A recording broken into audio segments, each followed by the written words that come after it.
Judge Maxwell has rendered his decision. The defendant, Sophia Reynolds, is hereby sentenced to the maximum penalty of 25 years without possibility of parole. The words sliced through Courtroom 7 like a blade. The gallery gasped. The reporter from the Daily Chronicle scribbled frantically. Judge Richard Maxwell's jowls quivered with satisfaction as he glared down at the slim black woman standing at the defense table. Before we jump back in, tell us where you're tuning in from, and if this story touches you, make sure you're subscribed, because tomorrow, I've saved something extra special for you. Ms. Reynolds, Judge Maxwell continued, his voice dripping with condescension, do you have anything to say before the bailiff takes you into custody? The judge's thin lips curled into what could only be described as a smirk. He adjusted his wire-rimmed glasses, relishing this moment of complete control. Sophia Reynolds stood perfectly still. Her charcoal gray pantsuit was immaculate, her posture straight as an arrow. Unlike most defendants facing such a devastating sentence, there were no tears, no pleas for mercy, no collapse of composure. Only a slight tilt of her head and the faintest trace of something unexpected in her eyes, not defeat, but calculation. Actually, Your Honor, I do have something to say. Her voice was clear, measured, with the practiced cadence of someone accustomed to being heard. I would like to inform the court of a significant procedural error. Judge Maxwell's smirk deepened. In his 15 years on the bench, he'd heard every desperate last-minute plea imaginable. This would be no different. Proceed, Ms. Reynolds. Though I assure you, my ruling stands. The courtroom fell silent. Even the usual shuffling of papers ceased. The prosecutor, District Attorney William Fletcher, leaned forward at his table, his brow furrowed in confusion. Something felt off about this defendant, something he couldn't quite place. Sophia reached into her briefcase and removed a small leather portfolio. Your Honor, I am not actually Sophia Reynolds, the defendant in this case. She opened the portfolio to reveal a gold badge and identification card. I am Attorney General Sophia Washington of the State Justice Department. This proceeding has been part of an authorized undercover investigation into judicial misconduct in Westfall County. The blood drained from Judge Maxwell's face. His mouth opened and closed several times, but no words emerged. The gavel in his hand trembled visibly. Preparing and narrating this story took us a lot of time, so if you are enjoying it, subscribe to our channel, it means a lot to us. Now back to the story. Attorney General Washington approached the bench, each step deliberate and unhurried. The click of her heels on the polished floor echoed through the stunned courtroom. For the record, Your Honor, this investigation was authorized under State Code 453. 21 following 17 complaints of racial bias and discriminatory sentencing patterns in your courtroom over the past 3 years. She placed a thick file on the bench. This file contains statistical analysis demonstrating that defendants of color in your courtroom receive sentences averaging 43% longer than white defendants for identical crimes with similar criminal histories. The disparity rises to 67% when the defendant is a woman of color. Judge Maxwell's face had progressed from pale to ashen. His hands fumbled with his robe as if suddenly unsure what to do with them. This is preposterous. You can't, this is entrapment. No, Your Honor, this is accountability. Washington's voice remained calm, but now carried an edge of steel. The fictitious case you just ruled on was identical in every material aspect to the case of State v. Harrison that you adjudicated last month. Same charge, same evidence, same lack of prior record. The only difference was that in that case, the defendant was white, and you sentenced him to community service and probation. The prosecutor stood abruptly. Your Honor, I had no knowledge. Sit down, Mr. Fletcher. Washington didn't even turn to look at him. Your involvement will be addressed separately. The bailiff, a veteran officer named Jenkins, stood frozen, uncertain where his duty lay in this unprecedented situation. Washington noted his confusion. Officer Jenkins, you might want to secure the doors. The Attorney General's investigation team and state police are currently entering the building. As if on cue, the courtroom doors opened. 6 individuals in suits entered, badges clearly visible. Leading them was a tall black woman with close-cropped silver hair, Deputy Attorney General Elise Carter. "Attorney General Washington," Carter called across the room, "everything is in place. Judge Harriet Winters from the state Supreme Court has been briefed and is standing by to issue the emergency suspension order as discussed." Washington nodded. "Excellent." She turned back to Judge Maxwell, whose rage had begun to surface through his shock, reddening his face. "You have no authority," he spluttered, rising from his chair. "This court is my jurisdiction. I will have you disbarred for this charade." Washington's expression didn't change. "That's where you're wrong, Richard. As Attorney General, I have both the authority and the obligation to investigate patterns of civil rights violations. Your courtroom isn't a fiefdom, it's part of a justice system bound by constitutional principles of equal protection." She placed both hands on the bench and leaned forward slightly. "And just to be absolutely clear, this wasn't a charade. It was a controlled demonstration of bias consistent with a documented pattern. Every moment has been recorded, every ruling preserved, every disparate treatment catalogued." The gallery had erupted into whispers. A few spectators were recording on their phones despite the usual courthouse prohibitions. The court reporter continued typing frantically, capturing every word of this historic confrontation. Judge Maxwell gripped his gavel like a weapon. "I've served this county for 15 years. You can't just walk in here and 15 years is precisely the problem," Washington interrupted. 15 years of unchecked bias. 15 years of people walking into this courtroom with their fate predetermined by the color of their skin rather than the content of their case. She stepped back from the bench. "Your career isn't a shield, Judge Maxwell. It's the very subject of our investigation." Washington turned to address the entire courtroom. "For those present, I want to clarify that the case against Sophia Reynolds was fabricated. No actual charges were filed. This was a controlled demonstration based on statistical patterns identified through case review." Deputy Attorney General Carter approached with a document. The emergency suspension order, signed by Justice Winters. "Effective immediately." Washington accepted the paper and placed it on the bench in front of Maxwell. "Judge Richard Maxwell, by the authority vested in me as Attorney General and pursuant to the judicial conduct provisions of our state constitution, you are hereby suspended from the bench pending full investigation and judicial review." Maxwell's face contorted with fury. "You won't get away with this. I have friends in the governor's office, in the legislature. People who understand how to keep order in this county. I'm counting on those calls," Washington replied, her voice level. "Every reaction becomes part of the investigation. Every attempt to leverage connections instead of addressing the evidence only strengthens our case." The doors opened again, and 2 state police officers entered. Washington gestured toward Maxwell.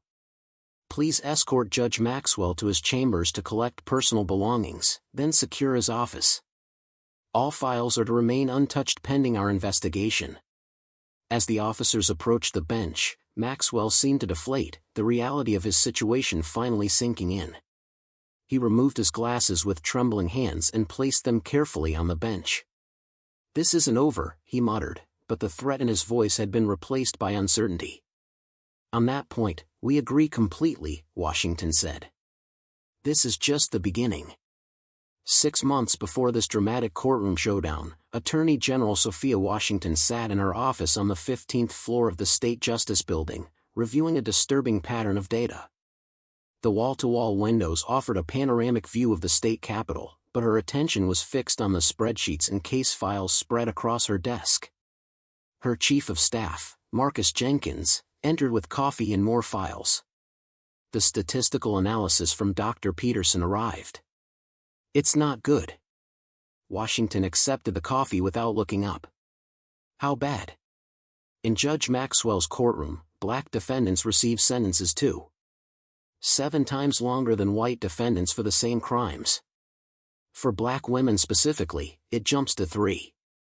4 times longer. She finally looked up, removing her reading glasses. "And these controls for all the variables? Prior records, severity within charge categories, all of it?" Everything. Marcus placed a thick report on her desk.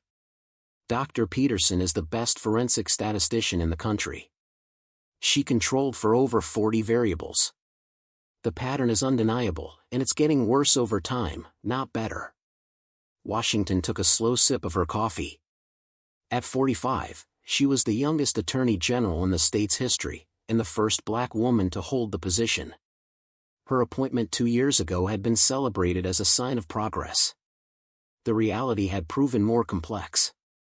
"Have we received any cooperation from the Westphal County court system?" she asked, though she already knew the answer. Marcus shook his head. "None. Judge Maxwell's clerk blocks every records request. The county executive claims we're overstepping state authority. The local bar association is suspiciously silent. And the complaints? 17 formal complaints in 3 years. All dismissed without investigation by the county's Judicial Review Board." Marcus hesitated. "There's something else." 3 of the complainants later faced unrelated criminal charges. Minor offenses that somehow resulted in maximum sentences. Washington's expression darkened. "Retaliation. Looks that way." She stood and walked to the window, staring out at the Capitol dome gleaming in the morning sun. Her reflection showed a woman in a tailored navy suit, hair pulled back in a tight bun, expression grave. "The standard approach isn't working here," she said finally. "Records requests, formal complaints, statistical evidence, Maxwell and his allies have built walls against all of it. We need to see what happens in that courtroom when he doesn't know the state is watching." Marcus raised an eyebrow. "You're thinking undercover?" "I'm thinking we need irrefutable evidence of bias in action." She turned back to face him. "Something that can't be explained away with procedural arguments or buried in committee reviews. That's unprecedented." "The risks are considerable," Washington finished for him. "I know. But so are the consequences of inaction. People's lives are being destroyed in that courtroom, Marcus. Real people with families, futures, all erased because one judge can't see past skin color." She returned to her desk and pulled out a legal pad. "Get Deputy Carter in here. And call Dr. Peterson. I want to know exactly which case parameters would create the clearest demonstration of disparity based on the existing pattern." Marcus hesitated at the door. "You know this could end your career if it goes sideways. The governor won't protect you. The legislature will call it a witch hunt." Washington looked up, a slight smile touching her lips. "Calculated risk has been my entire career, Marcus. Besides, isn't this exactly why I took this job? Not to manage the system but to fix it." After Marcus left, Washington opened her desk drawer and removed the worn photograph. A younger version of herself stood on the courthouse steps beside a middle-aged black woman with tired eyes, her mother, Dorothy Washington. 23 years ago, Dorothy had been wrongfully convicted of theft by none other than Richard Maxwell, then a young prosecutor known for his tough-on-crime approach in minority neighborhoods. It had taken 3 years and Dorothy's entire life savings to overturn the conviction, by which time she had lost her job, her home, and her health. Washington traced her mother's face in the photo. "Not this time," she whispered. 3 weeks later, Washington sat in a secure conference room with her core team. Present were Deputy Attorney General Elise Carter, Chief Investigator James Morales, and Dr. Lisa Peterson, the statistician whose analysis had identified Maxwell's pattern of bias. "The ideal test case is straightforward," Dr. Peterson explained, pointing to a slide projection. "First-time offender, nonviolent crime, substantial but not overwhelming evidence, defendant with community ties and employment history." She clicked to the next slide. "Based on Maxwell's pattern, a white defendant with these parameters typically receives probation, community service, or minimal jail time. A black defendant receives incarceration at or near the maximum." Carter leaned forward. "And you've identified a recently adjudicated case that fits?" "State versus Harrison," Peterson confirmed. "White male, age 32, charged with embezzlement of $75,000 from his employer. First offense, married with children, active in his church. Maxwell sentenced him to 2 years probation and restitution. Perfect, Washington said. We create an identical case with a black defendant and see what happens. Morales, the veteran investigator, looked concerned. There are serious legal hurdles here. We can't bring false charges against a fictional defendant. Agreed, Washington nodded. That's why I won't be a defendant in a criminal trial. I'll be appearing at a sentencing hearing after a fictional guilty plea. No jury, no false trial, just Maxwell's discretionary sentencing decision. You? Carter's eyebrows shot up. Sophia, you can't be serious. You're the Attorney General. Everyone knows your face. Washington smiled. Everyone in legal and political circles, yes. But Richard Maxwell moves in very specific social circles that don't include people who look like me. We've confirmed he's never attended any event where I've spoken. He's declined every Justice Department meeting since my appointment. And he's famous for not watching the news. He's proud of getting all his information from 3 specific newspapers that have never run my photograph. She slid a folder across the table. Besides, I won't exactly look like myself. The folder contained photos of Washington in various disguises, different hairstyles, glasses, subtle makeup changes that altered the appearance of her features without looking theatrical.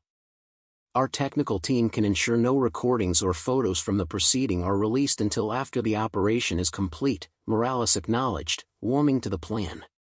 But the legal foundation still troubles me. Washington pushed another document forward. Special Investigative Authorization, signed by Justice Winters of the State Supreme Court. She's the only one outside this room who knows the full plan, and she's authorized a controlled demonstration as part of an official investigation into civil rights violations. The room fell silent as the magnitude of what they were planning sank in. There's no precedent for this, Carter said finally. Nothing even close. There's no precedent for a lot of things until someone creates one, Washington replied. Civil rights investigations have always required innovative approaches when conventional methods fail. Dr. Peterson cleared her throat.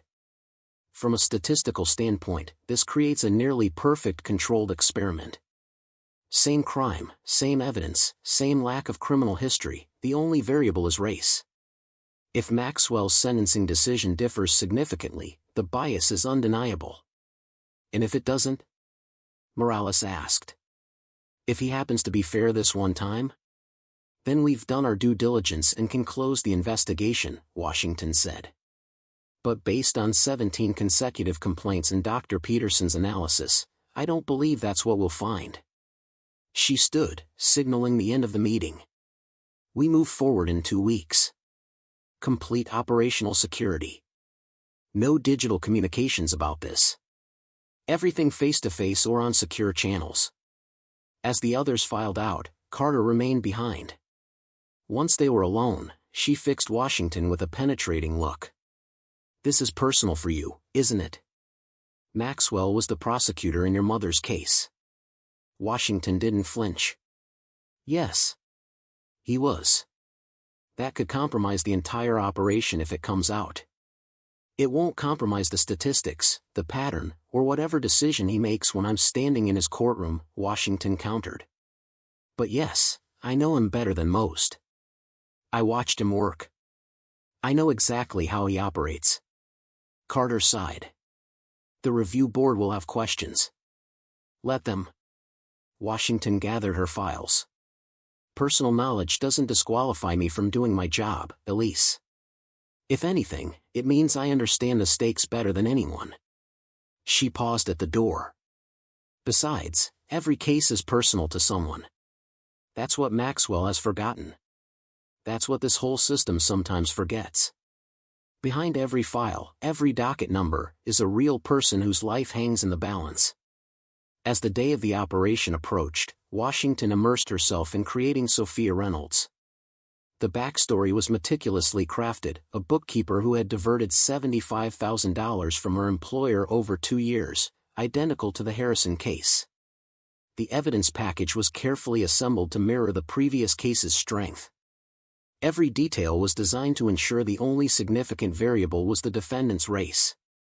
Working with a former theater professional, Washington perfected subtle changes to her appearance, speech patterns, and mannerisms.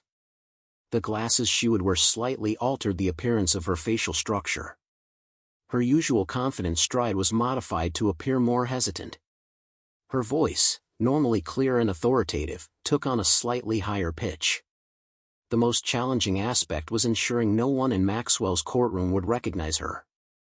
The solution came in the form of a scheduled judicial conference that would draw away most of the regular court personnel.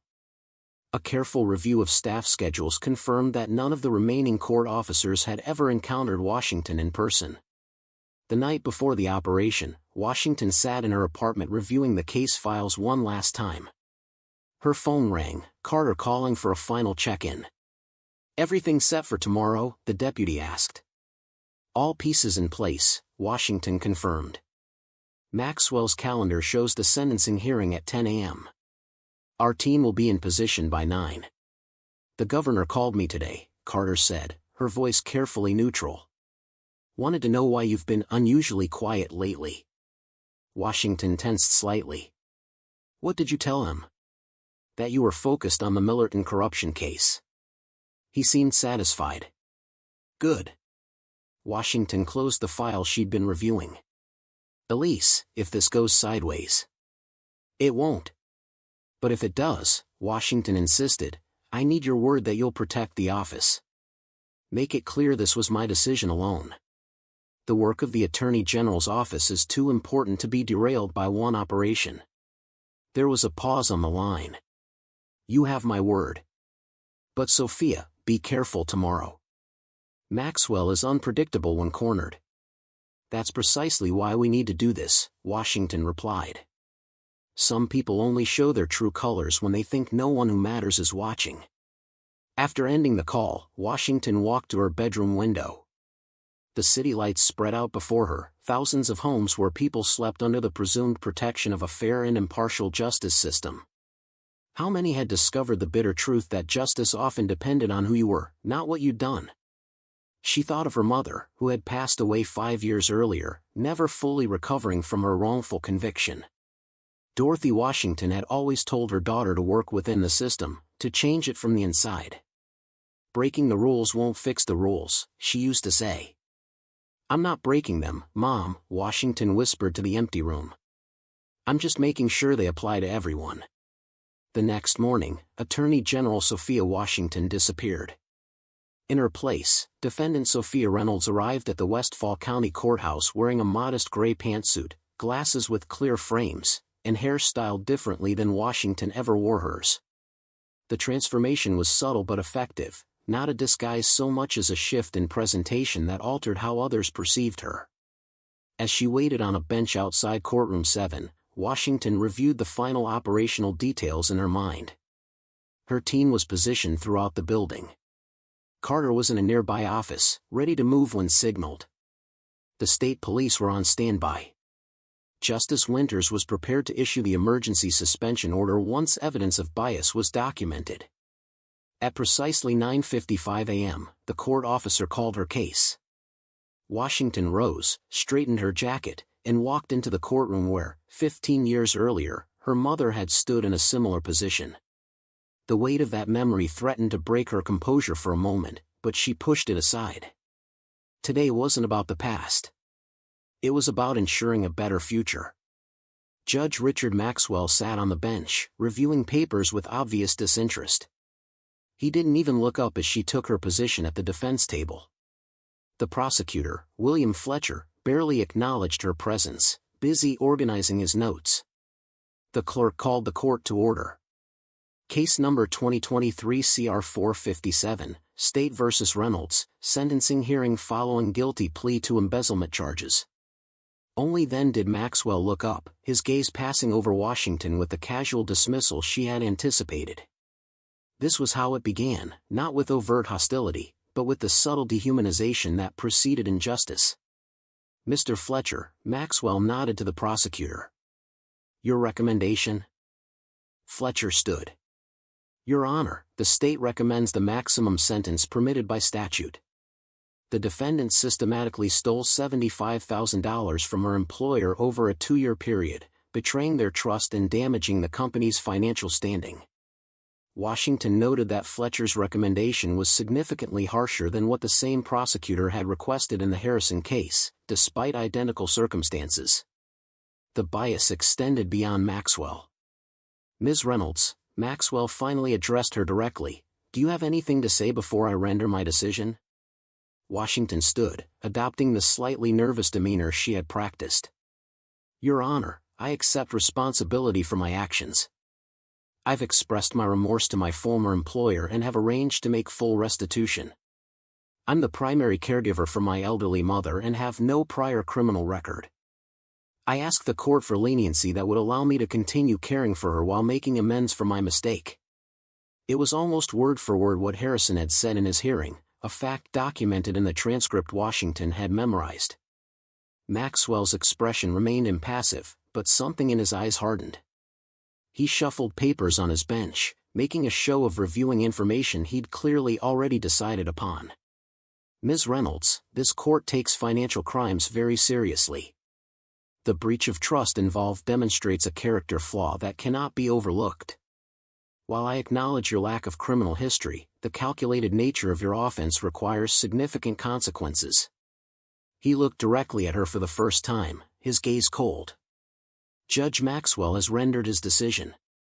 The defendant, Sophia Reynolds, is hereby sentenced to the maximum penalty of 25 years without possibility of parole." The sentence was exactly what Washington had predicted based on the pattern, and exactly what was needed to demonstrate the stark disparity. Harrison, with identical circumstances, had walked free with probation. Sophia Reynolds received 25 years. Now came the moment for which Washington had prepared meticulously. As Maxwell asked if she had any final statement before being taken into custody, she revealed her true identity and purpose. The shock that spread across Maxwell's face was the culmination of months of planning, the moment when bias was not just statistically proven but caught in the act, exposed in a way that couldn't be denied or explained away.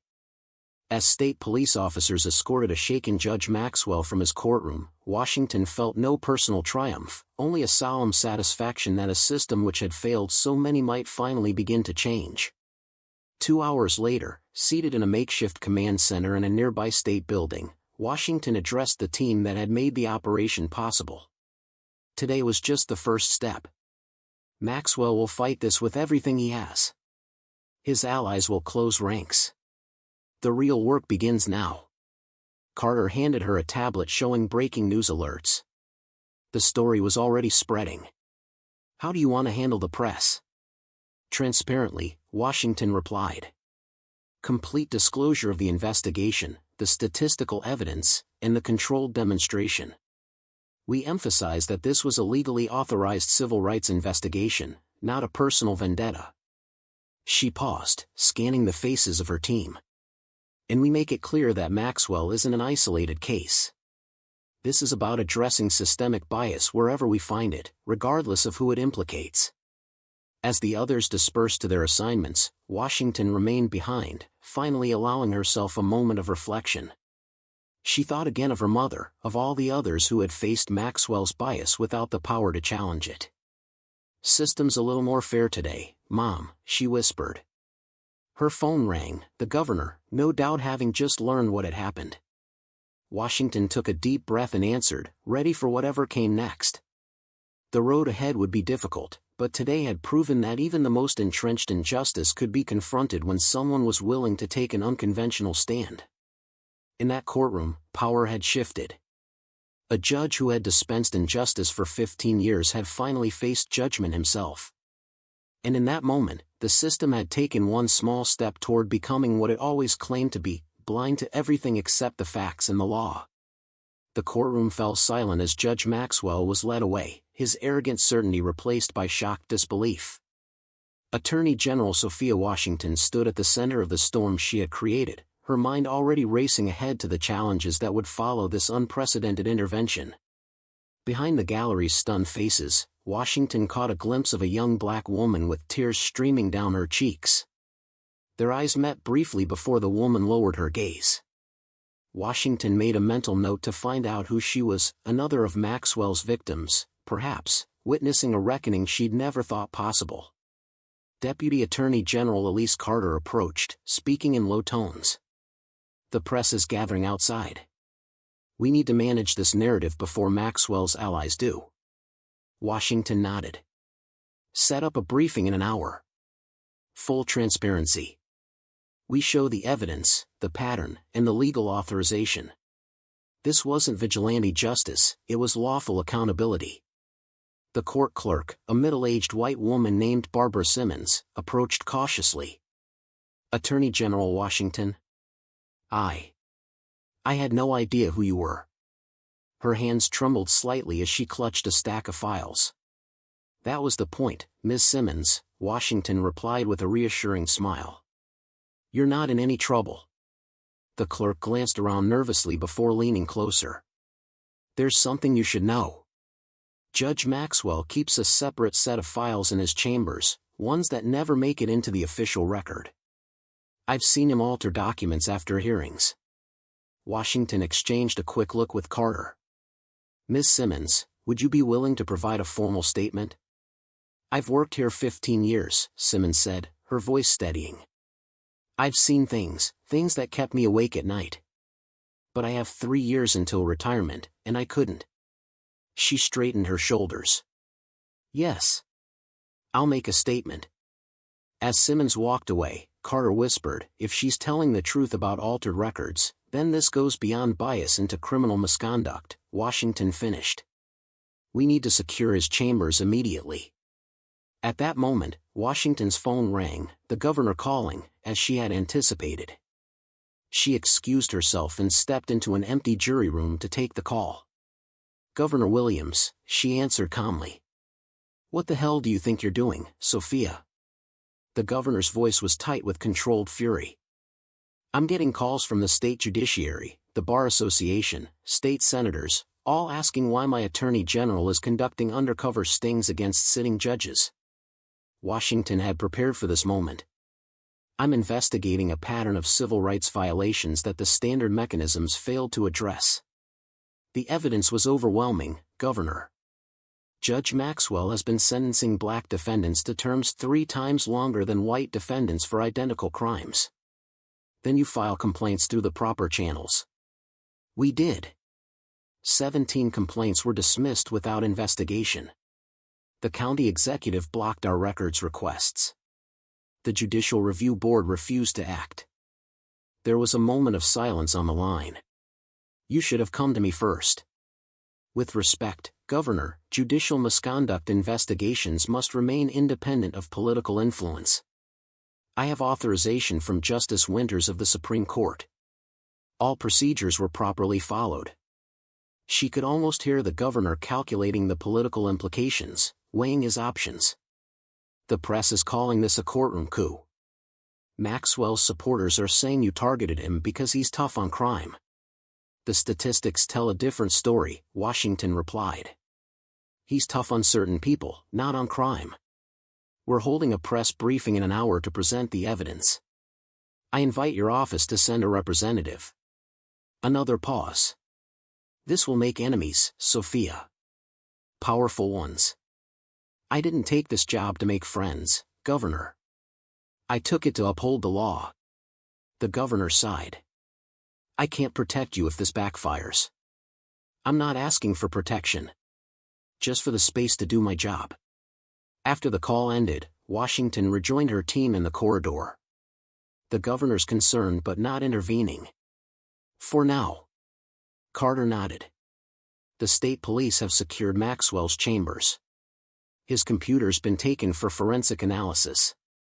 And that woman you noticed, Maya Thompson. She was sentenced by Maxwell last year, released last month on appeal after evidence surfaced that Maxwell had suppressed exculpatory evidence." Washington felt a knot of tension in her chest. If Maxwell had been systematically suppressing evidence, the implications were staggering. Hundreds of cases might need to be reviewed, convictions overturned, lives restored from the wreckage of judicial misconduct. As they walked toward the courthouse steps for the press briefing, Washington caught sight of herself in a decorative mirror. She had removed the glasses and altered her posture back to her natural confident stance, but she still wore the gray suit of Sophia Reynolds. It seemed fitting somehow, a reminder of all those who had stood powerless before Maxwell's bench. "You ready for this?" Carter asked as they approached the doors. Washington squared her shoulders. "I've been ready since the day I took the oath." The courthouse steps were crowded with reporters, cameras, and curious onlookers. A podium had been hastily set up, microphones clustered at its edge. Washington stepped forward, and the crowd fell silent. "This morning, as part of an authorized investigation into judicial misconduct, I personally witnessed Judge Richard Maxwell demonstrate clear racial bias in sentencing," she began, her voice steady. While presiding over a case with identical parameters to one he had previously adjudicated, Judge Maxwell imposed a sentence 25 times more severe based solely on the perceived race of the defendant. She outlined the investigation, the statistical evidence, and the legal authorization from the state Supreme Court. As she spoke, her team distributed folders containing the statistical analysis, case comparisons, and Justice Winter's authorization. "This wasn't an isolated incident," Washington continued. "It represents a pattern documented over 3 years involving hundreds of defendants who received disparate treatment based on race. When the normal channels of accountability failed, this office had a duty to act. Equal justice under law isn't merely a phrase carved in marble, it's a promise we make to every citizen. When that promise is systematically broken, extraordinary measures become necessary." A reporter called out, "Is it true you have a personal vendetta against Judge Maxwell because he prosecuted your mother years ago?" Washington had anticipated this question. Judge Maxwell prosecuted thousands of individuals during his career as a district attorney, including my mother, who was later exonerated. I disclosed this connection to Justice Winters before she authorized this investigation.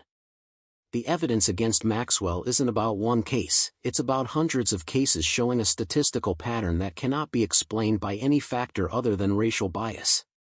Another reporter asked, "What happens next for Judge Maxwell?" "Judge Maxwell has been suspended pending a full investigation by the Judicial Conduct Commission." Separately, evidence has emerged suggesting potential criminal misconduct, including alteration of court records and suppression of evidence. The state police are conducting a forensic examination of files seized from his chambers. If criminal charges are warranted, a special prosecutor will be appointed to avoid any appearance of conflict. As questions continued, Washington noticed a commotion at the edge of the crowd. Maxwell's attorney, Preston Whitfield, was pushing his way forward, followed by several men in expensive suits, members of the county's old guard, no doubt, coming to defend one of their own. Whitfield grabbed a microphone. "This is an outrageous abuse of power." Attorney General Washington conducted an elaborate deception to entrap a respected jurist. "Judge Maxwell has served this community with distinction for 15 years. This political theater undermines public confidence in our judicial system and will not stand unchallenged." Washington remained calm as cameras swiveled between them. "Mr. Whitfield, the only thing undermining public confidence is a judge who hands down drastically different sentences based on race. As for deception, Judge Maxwell was presented with a case identical to one he had previously adjudicated. His dramatically different ruling when faced with a black defendant versus a white one was entirely his own choice." She turned back to the assembled press. "This investigation wasn't about entrapping anyone. It was about documenting a pattern of bias that could no longer be ignored. Judge Maxwell was given the same thing we ask of all judges, an opportunity to apply the law equally. He failed that test dramatically, just as he has failed hundreds of defendants who appeared before him." Whitfield attempted to interject again, but Washington continued, her voice rising slightly. "Equal justice isn't a privilege reserved for some. It's a right guaranteed to all. When that right is systematically denied based on race, it's not just those defendants who suffer, it's our entire system of justice. Today marks a beginning, not an end. This office will continue to investigate patterns of bias wherever they appear, regardless of position or power." As the briefing concluded, Washington descended the steps, ignoring the shouted questions from reporters. Carter fell into step beside her as they walked toward the Attorney General's official vehicle. "Whitfield's already talking about filing misconduct charges against you at the Bar Association," Carter murmured. "Let him try," Washington replied. "Justice Winter's authorization covers us legally. The evidence speaks for itself. The governor called again during your statement. He wants to see you immediately." Washington checked her watch. "I'll be there in an hour. First, I want to speak with Maya Thompson." Maya Thompson was waiting in a small conference room inside the courthouse, nervously twisting a tissue in her hands. She was young, mid-20s perhaps, with the watchful eyes of someone who had learned the hard way that the system wasn't designed to protect her. Washington entered alone, introducing herself before sitting across from Maya. "Miss Thompson, I understand you were sentenced by Judge Maxwell last year?" Maya nodded. 18 months for shoplifting. First offense. My public defender said it should have been probation, but Maxwell. Her voice trailed off. "What happened?" "I worked at an electronics store. A customer said their phone was missing after I helped them. The security cameras were broken that day. My manager backed the customer, a wealthy white woman who spent thousands at the store. It was my word against hers." Washington nodded encouragingly. "And at trial?" "There wasn't a trial.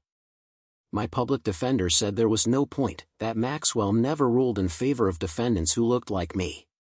He told me to plead guilty and hope for leniency." Maya's bitter laugh held no humor. 18 months for a phone I didn't take.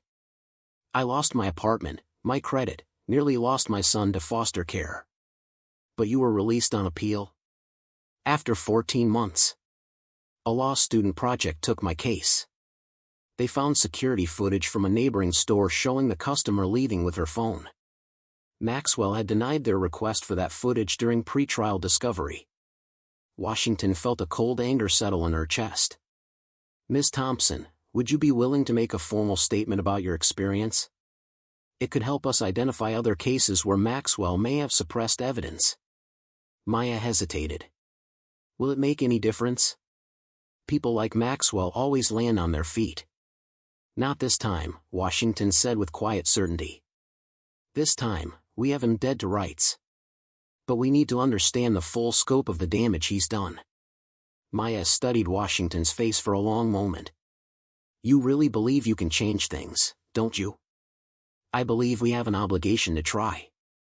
Maya straightened in her chair. "Then yes, I'll make a statement. For all the others who didn't get an appeal, who are still sitting in cells because of him." As Maya began to recount her experience in detail, Washington thought of her mother's case, so similar in its fundamentals. A black woman, a missing item, a white accuser, evidence conveniently unavailable, and Maxwell, then a prosecutor, pushing for maximum penalties. The pattern hadn't started when Maxwell became a judge. It had merely continued, protected by a system designed to insulate those with power from accountability.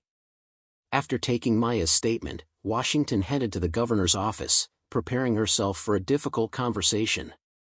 Governor Williams was a political moderate who had campaigned on criminal justice reform but governed with a careful eye toward not alienating conservative voters. He was unlikely to publicly condemn her actions, but he would be concerned about political blowback. The governor's office occupied the top floor of the state capitol building, with views of the city spreading out in all directions. Washington was shown in immediately, finding Governor Williams standing at his window, hands clasped behind his back. "You've stirred up quite a hornet's nest, Sophia," he said without turning. "The Chief Justice called me personally. The county executive is threatening to sue the state. 3 state senators have already drafted a resolution condemning your actions."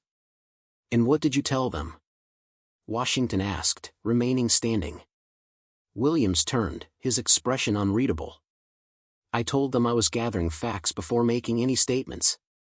So here I am, gathering facts. Tell me why I shouldn't distance the administration from what you've done." Washington held his gaze. "Because the evidence is irrefutable.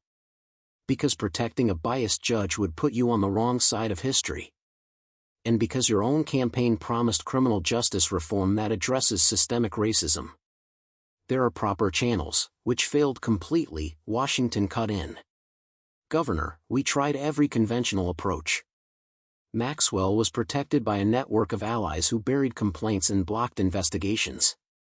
Meanwhile, people were having years of their lives stolen through disparate sentencing. She stepped forward, placing a folder on his desk. This contains testimonies we've gathered just in the past few hours. A court clerk who witnessed Maxwell altering records. A defendant whose exculpatory evidence was suppressed. A public defender who was threatened with contempt for raising bias concerns. Williams glanced at the folder but didn't open it. You put me in an impossible position, Sophia. If I support you, I alienate powerful institutions. If I condemn you, I betray my own stated principles. With respect, Governor, this isn't about political calculations. It's about fundamental fairness in our courts. Washington's voice remained steady. You appointed me because I promised to address systemic inequities in our justice system. That's exactly what I'm doing. Williams sat heavily in his chair. You couldn't have given me a heads up? The investigation required complete confidentiality. Even a hint of what we were planning could have compromised everything.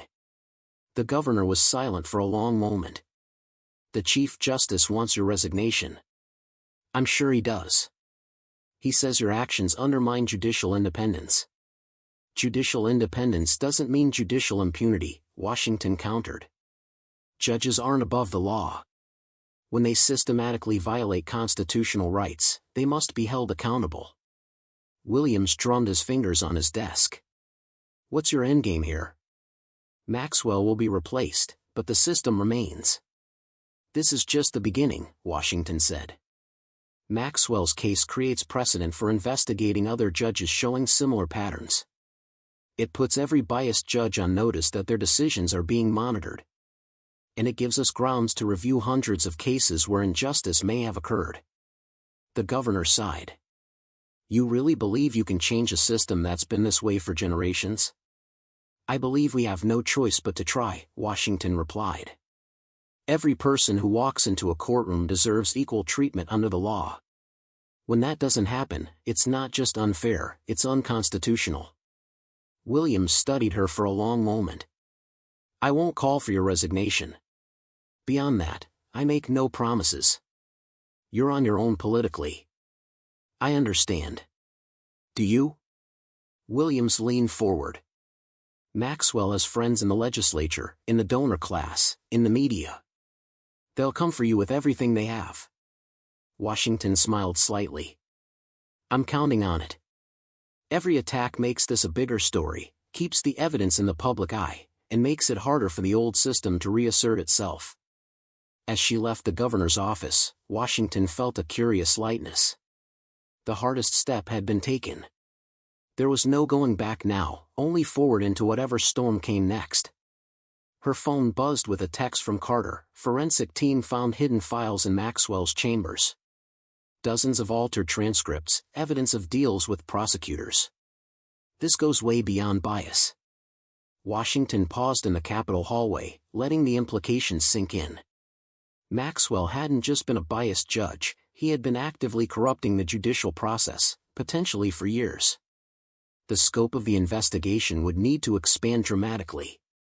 Another text followed, media requesting your presence at 7 p.m. news programs. Maxwell's attorney holding press conference at 6. Washington checked her watch. 3 hours to prepare. The day that had begun with her standing before Maxwell as a defendant was ending with her standing before the public as the face of judicial accountability. The symmetry wasn't lost on her. She texted back, accept the 7 p.m. slot. And find out if Maya Thompson would be willing to share her story publicly. The public needs to hear from those directly harmed by Maxwell's actions. As Washington walked toward the elevator, a maintenance worker looked up from mopping the floor and gave her a subtle nod of recognition. An administrative assistant smiled as she passed. A security guard murmured, about time somebody did something. Small moments, but telling ones. For every powerful person outraged by her actions, there were dozens of ordinary citizens who had long known the system was broken and had been waiting for someone with the courage to prove it. Washington squared her shoulders as she stepped into the elevator. The hard part wasn't exposing Maxwell, it was what came next. Transforming a moment into a movement. Ensuring that Maxwell's case became the beginning of systemic change, not just an isolated incident. As the elevator doors closed, she caught a glimpse of her reflection in the polished metal, no longer Sophia Reynolds, the powerless defendant, nor entirely Sophia Washington, the Attorney General. Something new was emerging from this day, a person who had crossed the line between working within a flawed system and fundamentally challenging it. The real work was just beginning, but for the first time in years, real change seemed possible. Not easy, not guaranteed, but possible. And sometimes, possibility was enough to start a revolution. The evening news cycle transformed the Maxwell case from a local courthouse drama into a national conversation. By the time Washington appeared on the 7 p.m. broadcast, video clips of her confrontation with Maxwell had gone viral. Social media buzzed with hashtags like #JudgeTheJudge and #EqualJusticeNow. What began as one case against one judge had ignited a broader reckoning. Washington sat in the television studio, watching the monitor as Maxwell's attorney, Preston Whitfield, completed his press conference.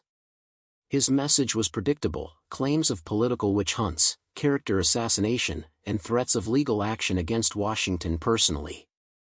Attorney General Washington has turned our justice system into a theatrical stage for her own advancement, Whitfield concluded with practiced indignation.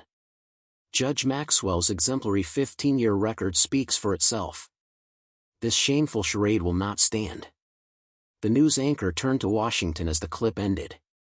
Your response to these allegations, Attorney General? Washington maintained her composure. Mr. Whitfield conveniently ignores the statistical evidence documenting that his client sentenced black defendants to terms 3 times longer than white defendants for identical crimes. That's not my opinion, it's mathematical fact. As for Judge Maxwell's exemplary record, forensic investigators have already discovered dozens of altered court transcripts in his chambers. The record Mr. Whitfield refers to appears to have been quite literally falsified. You mentioned altered transcripts, the anchor pressed. Are you suggesting criminal activity beyond bias?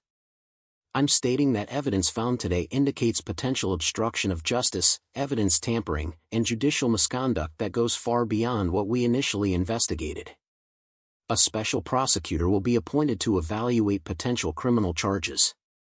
The interview continued for 20 minutes, with Washington methodically dismantling each of Whitfield's claims while emphasizing the human cost of Maxwell's actions.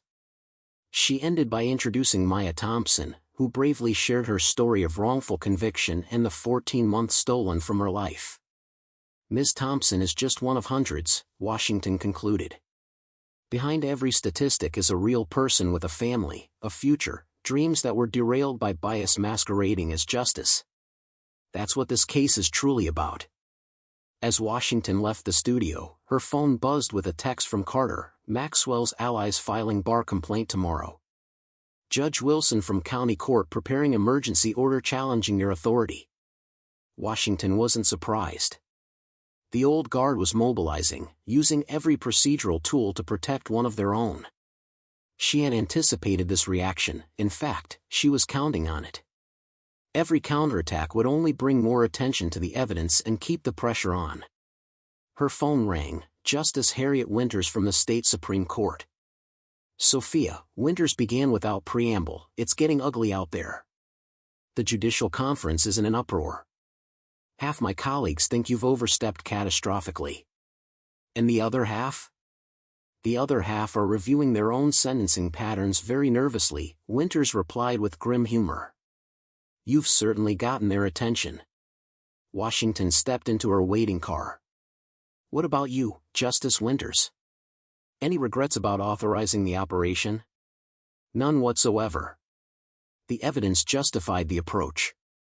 But you should know, Judge Wilson is planning to issue an emergency stay tomorrow morning. He'll claim your investigation violates separation of powers and demand all evidence be sealed pending review. Wilson is Maxwell's former law partner, Washington noted. He should recuse himself. He won't. Winters sighed. Sophia, be careful.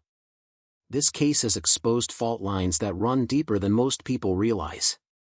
The old system has powerful defenders. And now, powerful challengers, Washington replied. Justice Winters, I want to request an emergency Supreme Court hearing to preempt Wilson's order. If he seals the evidence, the momentum could stall. I'll speak with the Chief Justice. No promises, but I'll try. After ending the call, Washington turned to the window, watching the city lights blur as the car moved through evening traffic. The adrenaline of the day was fading, replaced by a clear-eyed awareness of the forces aligning against her. Her driver, a veteran state police officer named Rodriguez, caught her eye in the rearview mirror. Tough day, Attorney General. Washington smiled slightly. Long day. Important day. Rodriguez nodded. My cousin got 10 years from Maxwell for a first-time drug offense. White kid in the same courtroom got probation that same day. Same amount, same charge. I'm sorry that happened to your cousin, Washington said quietly. Don't be sorry, Rodriguez replied. Be successful. The simple exchange reinforced what Washington already knew. This case wasn't just about legal principles or statistical patterns. It was about real lives derailed by injustice, families separated, futures diminished. When Washington arrived at her office, she found her team still hard at work despite the late hour. Carter was coordinating with the forensic team examining Maxwell's files.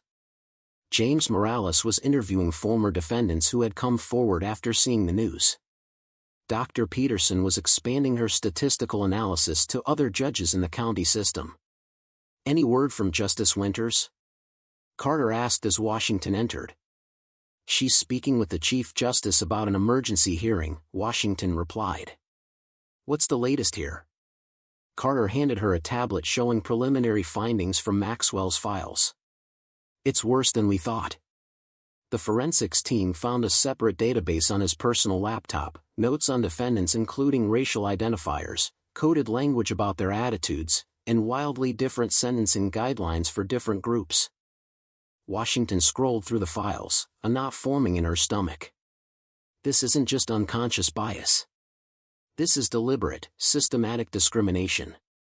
There's more, Morales added, approaching with his own tablet. We've identified communication between Maxwell and 3 prosecutors who appear to have coordinated to bring harsher charges against minority defendants. The electronic trail goes back at least 7 years. Washington looked up. Which prosecutors? William Fletcher, Thomas Reed, and Sarah Donovan. Washington recognized all 3 names, senior prosecutors in the county system, each responsible for hundreds of cases annually. If they had been deliberately overcharging based on race, the scale of injustice was exponentially larger than she had initially believed. We need to expand the investigation, she decided. Full audit of all 3 prosecutors' case files. Statistical analysis of their charging decisions compared to case parameters. And financial records. This level of coordination suggests potential corruption beyond bias. As the team discussed next steps, Washington's assistant entered with an urgent message. Judge Wilson has scheduled his emergency hearing for 8 a.m. tomorrow. He's requested all evidence be brought to his courtroom pending his ruling. Carter scoffed. He can't possibly think we'd hand over evidence to Maxwell's former partner. He's creating a pretext, Washington explained. If we refuse to appear, he'll claim we're obstructing judicial authority. If we appear without the evidence, he'll hold us in contempt. So what's the play? Morales asked. Washington checked her watch, 9:30 p.m. We work through the night. Every piece of evidence gets digitized, cataloged, and secured on state servers under Supreme Court protection. We prepare simultaneous filings in federal court alleging civil rights violations. And we continue gathering testimonials from former defendants, put faces to the statistics. She paused, considering the legal chess match unfolding. We don't just need to win in court. We need to win in the court of public opinion. Maxwell's allies want to make this about procedural technicalities. We need to keep the focus on the human impact. The team dispersed to their assignments, leaving Washington alone with Carter. You should get some rest, Carter suggested. Tomorrow will be another battle. Washington shook her head. Not yet. There's something I need to do first. 30 minutes later, Washington sat in a small meeting room with 3 former public defenders who had represented clients before Maxwell. Each had stories of bizarre rulings, evidence inexplicably excluded, and sentences that defied both precedent and proportion. He would use different language for different defendants, explained Rebecca Chen, who had served as a public defender for 8 years. For white defendants, it was always about mistakes and rehabilitation. For Black or Latino defendants, suddenly it was about sending messages and deterrence. Did you ever formally object to these disparities? Washington asked.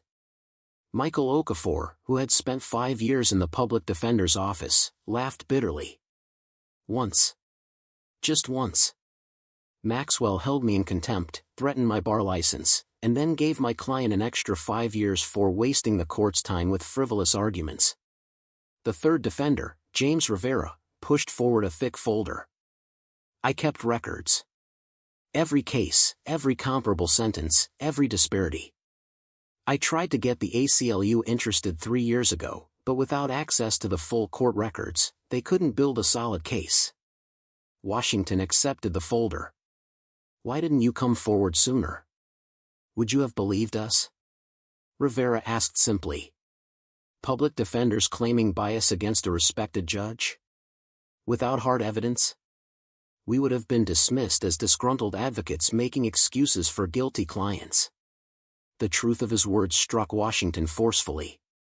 The system was designed to insulate judges from accountability, to treat their decisions as presumptively correct, their authority as nearly absolute.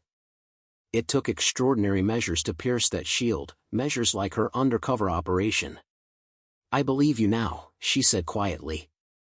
And I need your help to make this right. By midnight, Washington's office had become a command center for what was evolving into the largest judicial misconduct investigation in state history. As more evidence emerged, the pattern of discrimination extended beyond Maxwell to a network of judges, prosecutors, and court officials who had collectively created a 2-tiered system of justice.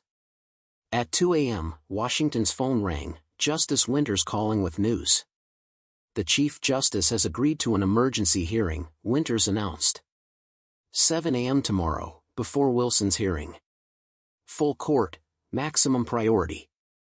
Thank you, Justice Winters, Washington replied, relief evident in her voice.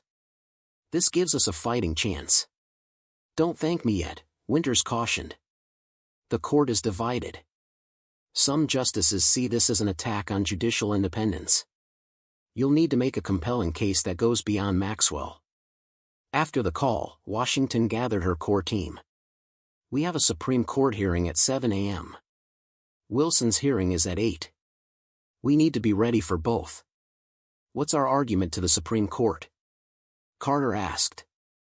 Washington considered the question carefully. This isn't just about one biased judge. It's about a systemic failure of the mechanisms designed to ensure judicial accountability. When 17 formal complaints are dismissed without investigation, when records requests are blocked, when public defenders face retaliation for raising bias concerns, the system itself is broken. She stood, pacing the room as she organized her thoughts. We don't just ask them to uphold our investigation of Maxwell. We ask them to acknowledge that extraordinary circumstances justified extraordinary measures. We show them that conventional remedies failed not by accident, but by design. The team worked through the night, preparing arguments, organizing evidence, and coordinating with witnesses who could testify to the human cost of Maxwell's bias. As dawn approached, Washington stepped away briefly to change clothes and gather her thoughts. In the quiet of her office bathroom, she studied her reflection. The face looking back at her showed fatigue but also determination. She thought of her mother, who had lost 3 years fighting a wrongful conviction. She thought of Maya Thompson, separated from her child for a crime she didn't commit. She thought of all the nameless others whose lives had been diminished by a system that saw them as statistics rather than people. "This is what justice looks like," she whispered to her reflection. "Not perfect, not easy, but necessary." At 6:45 a.m., Washington and her team arrived at the Supreme Court building. The marble halls were unusually active for such an early hour, with clerks, reporters, and curious staff gathering to witness the extraordinary session. Washington noticed several judges from lower courts among the observers, some supportive, others clearly hostile to her actions. The Supreme Court chamber itself was imposing by design, soaring ceilings, ornate woodwork, and the elevated bench where 7 justices would determine whether her investigation could proceed. As Washington and her team took their places, the opposing side entered, Preston Whitfield representing Maxwell, accompanied by attorneys for the county judicial system and, surprisingly, a representative from the governor's office. "The governor's sending mixed signals," Carter whispered. "Publicly neutral but privately hedging his bets." Washington nodded slightly. Political calculation was to be expected. What mattered now was the law and the evidence. At precisely 7 a.m., the justices entered. Chief Justice Robert Morgan, a stern, white-haired veteran of 30 years on the bench, led the procession. Justice Winters offered Washington a nearly imperceptible nod as she took her seat. "This emergency session of the Supreme Court is now in session," the clerk announced. "The matter before the court is the extraordinary investigation conducted by Attorney General Washington into alleged judicial misconduct by Judge Richard Maxwell." Chief Justice Morgan wasted no time on preliminaries. "Attorney General Washington, you have taken unprecedented action against a sitting judge. You will explain to this court why such extraordinary measures were justified and why this court should not immediately halt your investigation." Washington approached the podium, feeling the weight of the moment. The arguments she made here would either advance judicial accountability or set it back for years. "Mr. Chief Justice, distinguished members of the court," she began, "I stand before you today because conventional remedies failed completely in the face of persistent, documented bias. When 17 formal complaints of racial discrimination were dismissed without investigation, when statistical evidence showing black defendants receiving sentences 3 times longer than white defendants for identical crimes was ignored, when court records were systematically altered to conceal disparities, extraordinary circumstances demanded extraordinary measures." She outlined the investigation, the statistical patterns, and the legal authorization from Justice Winters. Then she shifted to what had been discovered since Maxwell's suspension. What began as an investigation into bias has uncovered evidence of criminal misconduct. Forensic examination of Judge Maxwell's chambers revealed altered court records, hidden databases categorizing defendants by race, and communication with prosecutors suggesting coordination to bring harsher charges against minority defendants. Washington gestured to the evidence binders prepared for each justice. "The full preliminary findings are before you. They suggest not an isolated instance of bias, but a systematic corruption of the judicial process affecting hundreds, perhaps thousands of defendants." Justice Thomas Grayson, known as the court's most conservative member, leaned forward. "Attorney General Washington, even if everything you allege is true, your methods raise serious concerns about separation of powers. What prevents a future Attorney General from targeting judges simply because they disagree with their rulings?" It was the question Washington had anticipated, the slippery slope argument that would be central to opposition. "Justice Grayson, this investigation was not triggered by disagreement with legal interpretations or legitimate exercises of judicial discretion," she replied carefully. "It was triggered by statistical evidence of constitutional violations so persistent and pervasive that they could not be explained by any factor other than racial bias." She stepped away from the podium, addressing the full court with conviction. "The separation of powers exists to prevent tyranny, not to shield constitutional violations. When one branch fails to uphold fundamental rights, the other branches have not just the authority but the obligation to intervene. That principle has guided our constitutional system since its founding." For the next 40 minutes, the justices peppered Washington with questions about precedent, procedure, and potential remedies. She answered methodically, returning always to the central argument that traditional accountability mechanisms had been systematically undermined, requiring innovative approaches to expose entrenched bias. As her time concluded, Washington made a final appeal. Your Honors, today you face a choice that goes beyond one judge or one investigation. You must decide whether our commitment to equal justice is merely aspirational or genuinely operational. When clear evidence of bias emerges, do we have the courage to confront it, even when it appears in the very institutions designed to ensure fairness? The answer to that question will determine not just Judge Maxwell's fate, but the integrity of our entire system of justice. She returned to her seat as Preston Whitfield approached the podium to present the opposition arguments. His presentation was polished, focusing on procedural traditions and the sanctity of judicial independence. He characterized Washington's investigation as a dangerous precedent that would subject judges to political intimidation. Throughout his argument, Washington noticed several justices referring repeatedly to the evidence binders, particularly the statistical analysis and testimonials from former defendants. Justice Winters asked pointed questions about why conventional complaints had been dismissed without investigation. Even the conservative Justice Grayson seemed troubled by the evidence of altered court records. As the hearing concluded, Chief Justice Morgan addressed both parties. This court will recess for 30 minutes to confer. Given the time-sensitive nature of this matter and the competing hearings scheduled for 8 a.m., we will issue an immediate ruling. The 30 minutes of waiting were among the longest of Washington's career. Her team huddled nearby, discussing contingency plans for either outcome. Carter kept an eye on her phone, monitoring reports that Judge Wilson was already in his courtroom, prepared to issue his competing order the moment the clock struck 8. At 7:40 a.m., the justices returned. The chamber fell silent. Chief Justice Morgan's expression revealed nothing as he began. This court has considered the extraordinary circumstances presented by Attorney General Washington and the serious concerns raised by counsel for Judge Maxwell. The question before us is not whether the evidence against Judge Maxwell is compelling. On preliminary review, it appears to be substantial. The question is whether the Attorney General's methods were justified by the failure of conventional remedies. He looked directly at Washington. By a vote of 5-2, this court finds that the Attorney General acted within her authority under state law and the Constitution. The systematic obstruction of normal accountability measures, combined with statistical evidence of persistent bias, created extraordinary circumstances that justified extraordinary investigative techniques. Relief washed through Washington, but Morgan wasn't finished. However, he continued, this court is establishing strict parameters for this and any future such investigations. First, all evidence gathered must be reviewed by a special master appointed by this court to ensure procedural fairness. Second, any criminal charges arising from this investigation must be handled by a special prosecutor appointed by the governor with this court's approval. Third, the Attorney General will submit detailed reports to this court every 14 days regarding the progress and scope of the investigation. He looked around the chamber.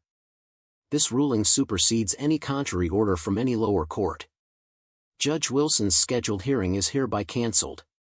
The temporary suspension of Judge Maxwell remains in effect pending full investigation. This court retains jurisdiction over all matters related to this case. The gavel came down, and the historic session was concluded.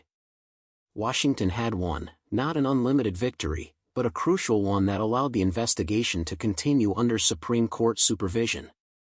As Washington and her team gathered their materials, Justice Winters approached briefly on her way out.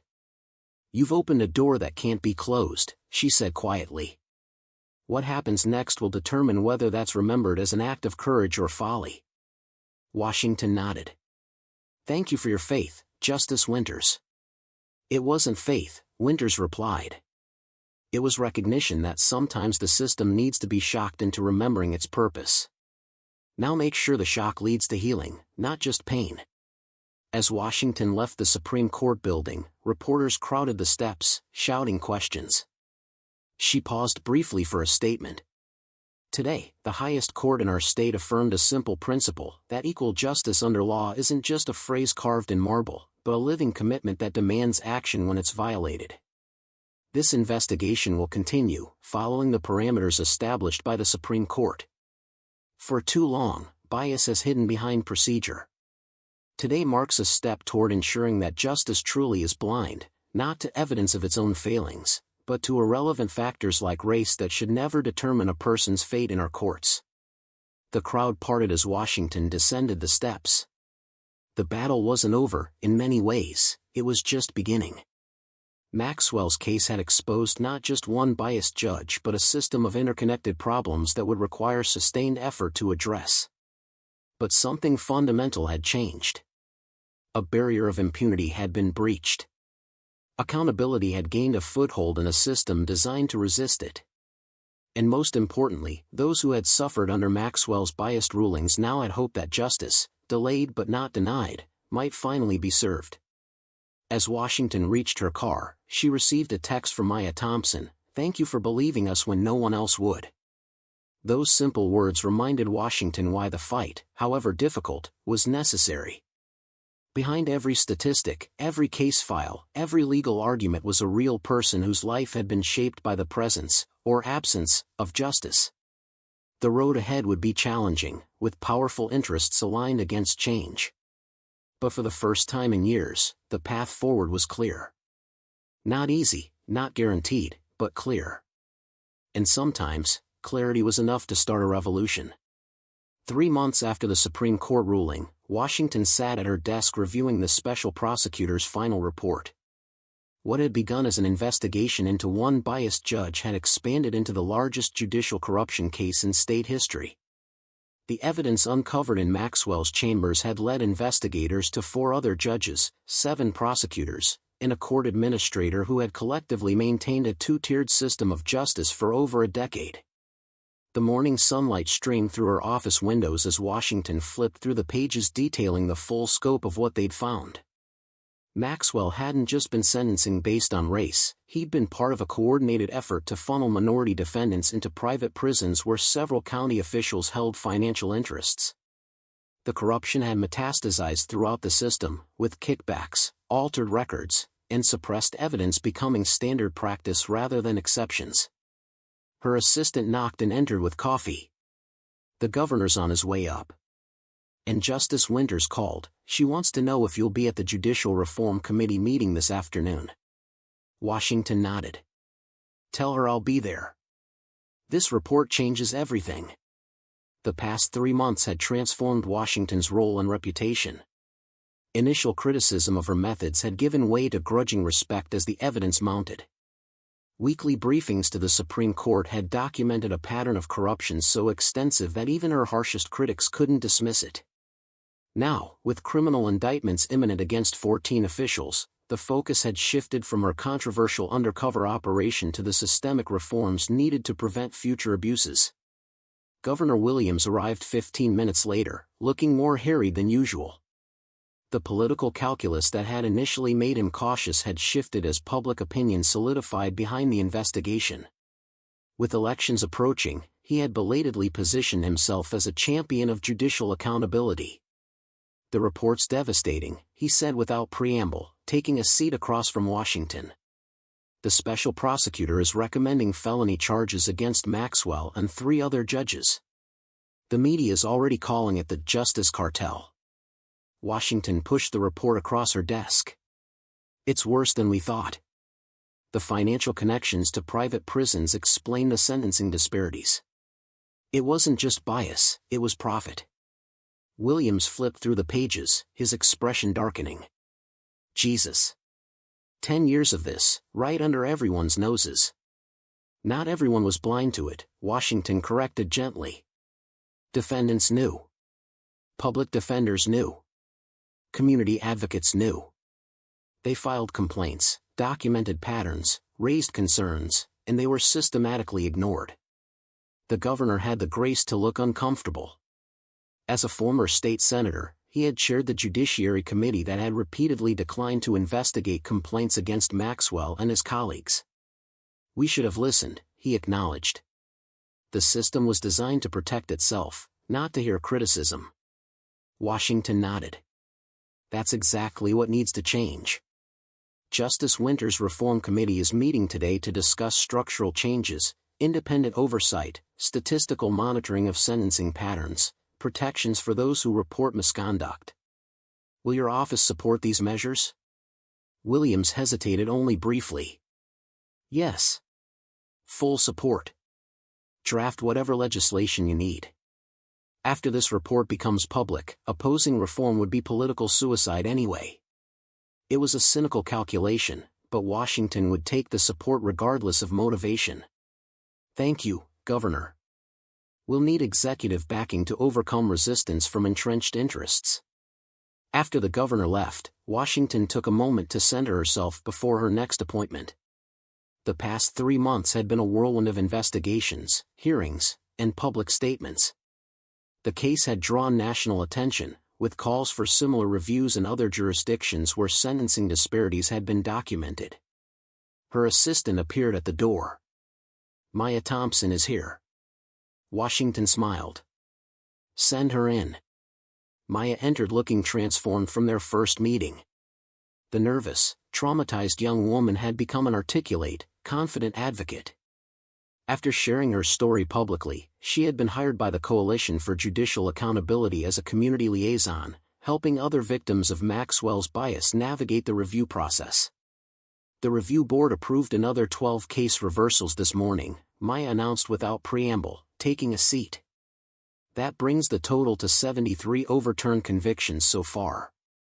That's excellent news, Washington replied. How are the support services working for those being released? Maya's expression mixed satisfaction with frustration. The re-entry program is helping, but it can't restore lost years. People coming out after wrongful convictions need jobs, housing, mental health services. One man released last week had lost his home, his marriage, and missed his daughter's entire childhood based on evidence Maxwell knew was fabricated. Washington nodded solemnly. The compensation fund legislation is moving forward. It won't make them whole, but it acknowledges the harm done. It's a start, Maya agreed. But the most important thing is preventing this from happening again. That's why I wanted to talk to you today. She pulled out a folder from her bag. The coalition has developed a community oversight proposal. Train civilian observers in every courtroom, documenting patterns and practices. Real-time statistical monitoring of sentencing decisions. A direct channel to report concerns that bypasses the internal review system that failed so completely.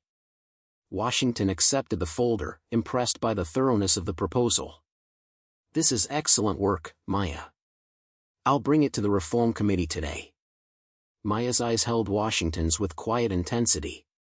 People need to see that the system can change. That speaking out makes a difference.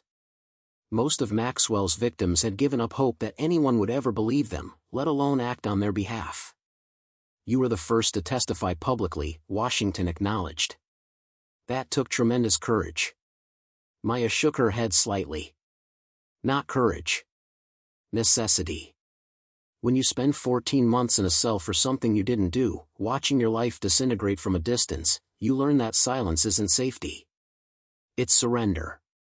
After Maya left, Washington gathered her materials for the Judicial Reform Committee meeting. As she did, her phone buzzed with a news alert, breaking, Judge Maxwell arrested on federal corruption charges. The accompanying photo showed Maxwell being led from his home in handcuffs, his expression a mixture of shock and rage. The man who had sentenced hundreds with casual cruelty was finally experiencing the system from the other side. Washington felt no personal satisfaction at the image, only a sober recognition that accountability, however delayed, had finally arrived. Maxwell would face a system that, partly due to his own case, was now under unprecedented scrutiny. Whatever sentence he received would emerge from a process far more transparent than the one he had presided over. The Judicial Reform Committee met in the Supreme Court's conference room, a wood-paneled space designed to impress with its gravitas and tradition. Around the large oval table sat the architects of a new approach to judicial accountability, 3 Supreme Court justices, state legislators, legal scholars, and community advocates including Maya Thompson. Justice Winters, who had authorized Washington's original investigation, had been appointed chair. She opened the meeting by addressing the elephant in the room.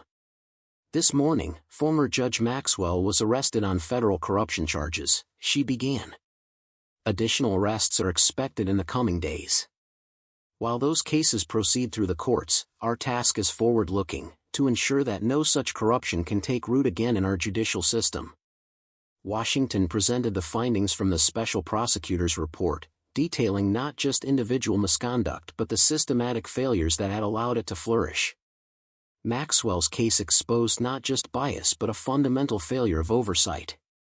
Internal review mechanisms were compromised. Complaints were buried. Statistical evidence was ignored. And those who spoke up faced retaliation. She distributed copies of the coalition's community oversight proposal. Real accountability requires external eyes, independent observers who can document patterns without fear of professional consequences. The discussion that followed was rigorous, with expected resistance from those who saw external oversight as a threat to judicial independence. But even the skeptics couldn't dismiss the overwhelming evidence that the existing system had catastrophically failed. By meeting's end, the committee had approved recommendations for legislation that would transform judicial oversight in the state: mandatory statistical review of sentencing patterns, an independent commission with authority to investigate complaints, protections for whistleblowers, and community representation in judicial performance evaluations. As the meeting concluded, Justice Winters approached Washington. 3 months ago, many of my colleagues thought your methods would undermine public confidence in the judiciary. Now they're seeing that exposing corruption ultimately strengthens the system, painful as the process may be." Washington nodded. "Transparency always serves justice better than secrecy. The real work is just beginning," Winters cautioned. "Legislation can create new structures, but changing the culture that protected Maxwell and his allies for so long, that's a generational project." "Then we'd better get started," Washington replied. Later that afternoon, Washington received an unexpected visitor, William Fletcher, the prosecutor who had recommended the maximum sentence for Sophia Reynolds in her undercover role. Fletcher had narrowly avoided criminal charges by agreeing to cooperate with investigators, but his career was effectively over. His face was haggard as he sat across from Washington, hands fidgeting nervously. "I've been asked to resign," he said without preamble. "Effective immediately." "I'm aware," Washington replied neutrally. Fletcher seemed to struggle with what he wanted to say. "I didn't start out intending to be part of something corrupt. When I joined the DA's office 15 years ago, I believed in the system. I believed I was serving justice. What changed? Nothing dramatic. Just small compromises that became larger ones. Maxwell had preferences about how cases should be handled. Following those preferences meant successful prosecutions, promotions, recognition. Challenging them meant cases reassigned, career stagnation." He paused. "It sounds pathetic now, saying it aloud." "It is pathetic," Washington agreed, not unkindly. "But also human. Systems aren't corrupted by monsters, they're corrupted by ordinary people making small ethical compromises that accumulate over time." Fletcher nodded slowly. "I've been thinking about the cases, hundreds of them where I sought penalties I knew were disproportionate because that's what was expected. All those lives affected because I lacked the courage to stand against what I knew was wrong." "What will you do now?" Washington asked. "I've offered to assist the Case Review Task Force, help identify cases where charges were inappropriately enhanced or evidence manipulated. It won't undo the harm, but it might help some people get justice, however delayed." After Fletcher left, Washington stood at her office window, watching the afternoon light cast long shadows across the Capitol grounds. The conversation had reminded her of something essential, that systems weren't abstract entities but collections of individual choices, accumulating into patterns that either served justice or subverted it. The next morning brought a development Washington hadn't anticipated. As she prepared for a press conference on the reform legislation, her assistant rushed in with breaking news: Judge Richard Maxwell had committed suicide in his jail cell, using bedsheets to hang himself hours after his arrest.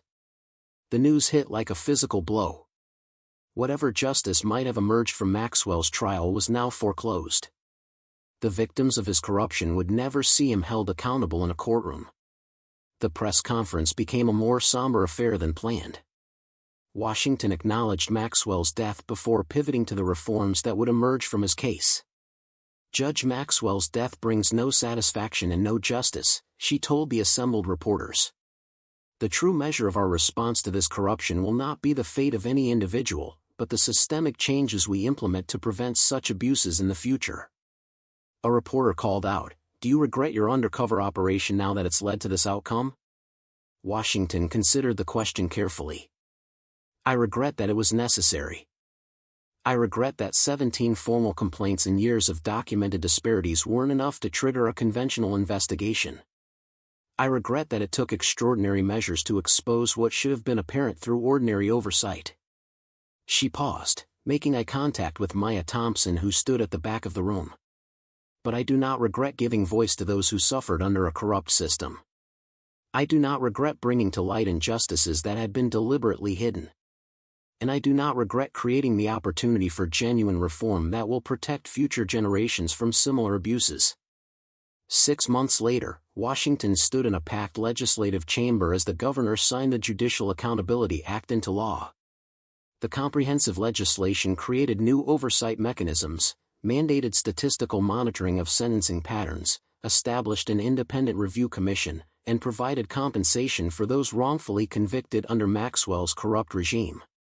The bill's passage hadn't been easy. Powerful interests had fought to water down its provisions, particularly those related to external oversight.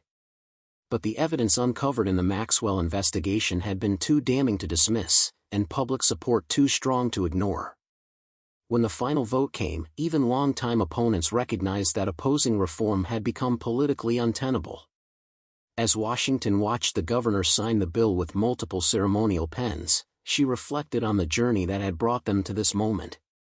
What had begun as her solitary decision to go undercover had evolved into a movement for fundamental change, carried forward by people like Maya Thompson, who had transformed personal trauma into powerful advocacy. The signing ceremony concluded with remarks from key supporters. When Washington's turn came, she kept her comments brief, focusing not on the corruption exposed but on the reforms now enshrined in law. "Today marks not an ending but a beginning," she told the assembled crowd. "These reforms create tools, but tools require hands willing to use them. True accountability depends not just on laws but on continued vigilance, on the courage of individuals willing to speak truth to power, and on systems that value justice above convenience or tradition." She acknowledged the former defendants seated in the front row, people whose wrongful convictions had been overturned during the case review process. The measure of any justice system isn't how it treats the powerful, but how it protects the vulnerable. Today we take a step toward honoring that principle not just in rhetoric but in practice. After the ceremony, as the crowd dispersed, Washington found herself face to face with Terrence Williams' mother, the woman she had glimpsed crying outside Courtroom 7 on the day she confronted Maxwell. Her son had been one of the first cases reviewed and overturned. The older woman took Washington's hands in hers. "My son is home now. 3 years taken that we can't get back, but he's home." "I'm so glad," Washington replied, genuinely moved. "When you walked into that courtroom and revealed who you really were." Mrs. Williams shook her head in wonder. "I've been praying for someone to see what was happening, for someone with power to care enough to act. I never imagined it would happen like that. The system should have protected your son without requiring extraordinary measures," Washington acknowledged. "That's what these reforms aim to fix." "Maybe so," Mrs. Williams replied. "But sometimes it takes someone willing to step outside the usual ways to make people see what's been right in front of them all along." Later that evening, Washington returned to her office to find Justice Winters waiting. The Supreme Court justice had become an unexpected ally throughout the reform process, using her considerable influence to counter resistance from the judicial establishment. "Congratulations," Winters said as Washington entered. "Getting this legislation passed in its full form is a remarkable achievement. Most people thought it would be gutted in committee." Most people underestimated how angry the public would be once they understood what had been happening in their courtrooms, Washington replied, setting down her files. Fear of voter backlash is a powerful motivator for legislators. Winters smiled slightly. Cynical but accurate. She handed Washington a sealed envelope. This is for you, my letter formally recommending you for the vacant seat on the state Supreme Court. Washington stared at the envelope in surprise. Justice Kim's seat? I hadn't planned to apply. Which is precisely why you should, Winters replied. The reforms you've championed will need protection and interpretation in the years ahead. Having someone on the court who understands their purpose from the inside will be essential. The idea was both tempting and daunting. The Supreme Court represented a different kind of influence, less immediate than her current role, perhaps, but with the potential for more lasting impact. I'll consider it, Washington said finally, accepting the envelope. Don't consider too long, Winters advised. The nomination deadline is next week. After Winters departed, Washington sat alone in her office, turning the envelope over in her hands. The path that had brought her here had been unexpected, from undercover defendant to potential Supreme Court justice in less than a year. She thought about her mother, who had lost 3 years fighting Maxwell's wrongful conviction. She thought about Maya Thompson, whose wrongful imprisonment had been transformed into powerful advocacy. She thought about all the others whose lives had been derailed by a system that saw them as statistics rather than people. The work wasn't finished. The Judicial Accountability Act was a beginning, not an end. Its implementation would face resistance from entrenched interests. Its enforcement would require constant vigilance. The culture that had protected Maxwell and his allies wouldn't change overnight. But something fundamental had shifted. The wall of impunity that had surrounded the judiciary had been breached. The myth that bias could hide behind procedure had been exposed. And most importantly, those who had suffered under a corrupt system had seen that change was possible, difficult and imperfect, but possible. Washington opened her desk drawer and removed the worn photograph of herself with her mother on the courthouse steps after her exoneration. We made a start, Mom, she whispered. The system's a little more fair today. She placed the photo beside Justice Winters' recommendation letter. Tomorrow would bring new challenges, the implementation of reforms, the continued review of tainted cases, perhaps a Supreme Court nomination. The path forward remained difficult, but for the first time in years, it led toward a justice system worthy of its name. True change rarely came from comfortable places. It required people willing to step outside convention, to risk criticism in career, to believe that systems could be better than they had been. It required the courage to stand up when silence was safer, to speak truth when lies were convenient, to demand accountability when impunity was the norm. In that courtroom months ago, when Judge Maxwell had given Sophia Reynolds a maximum sentence while having given a white defendant probation for the identical crime, he had exposed not just his own bias but the fragility of a system built on unquestioned authority. His arrogance had been his undoing, the belief that no one with power would ever hold him accountable. He had been wrong. And in being wrong, he had unwittingly opened the door to reforms that would outlast both his career and his life. Washington closed her office for the evening, gathering the files she would review at home. As she walked through the quiet building, she passed a maintenance worker polishing the marble floors. "Good evening, Attorney General," he said with a respectful nod. "Saw you on the news today. My cousin got his case overturned last week, one of Maxwell's victims.